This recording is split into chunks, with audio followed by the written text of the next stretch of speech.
ধ্রুব রাঠিক প্রশ্ন তুলেছেন, শাহরুখ খান বিশ্বের অন্যতম ধনী তারকা হয়েও কেন পান মশলা ক্ষতিকারক পানীয়ের বিজ্ঞাপন করেন? এসআরকের সম্পত্তির পরিমাণ $1.4 বিলিয়ন, মানে 12,400 কোটি টাকা। ধ্রুব প্রশ্ন তোলেন, এই পরিমাণ অর্থ কি যথেষ্ট নয়? তবে মেরা শাহরুখ খান সে সওয়াল ইয়ে হ্যায়, क्या इतने पैसे काफी नहीं है? যদি যথেষ্ট হয়েই থাকে তাহলে পান মশলার মতন খারাপ জিনিসের বিজ্ঞাপন করার কি এমন প্রয়োজন?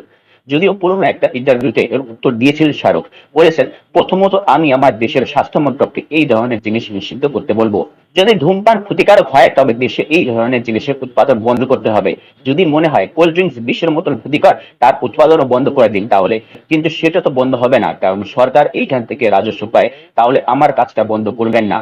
আমি একজন অভিনেতা, আমি কাজ করি, তার বিনিময়ে অর্থ পাই। আমার মনে হয় শুধু শাহরুখ কেন, সমস্ত বড় সেলিব্রিটি যারা আজ তাদের ফ্যানের জন্য, সাধারণ মানুষের জন্য এই জায়গায় গেছে, তাদেরও একটা সমাজের প্রতি দায়বদ্ধতা থাকা উচিত। শাহরুখ শুধু ভারত নয়, গ্লোবাল আইকন। তাকে দেখে লাখো লোক ইনফ্লুয়েন্স হয়। তার সত্যি প্রয়োজন এগুলো করার? আপনার কি মনে হয়, কমেন্টে জানান।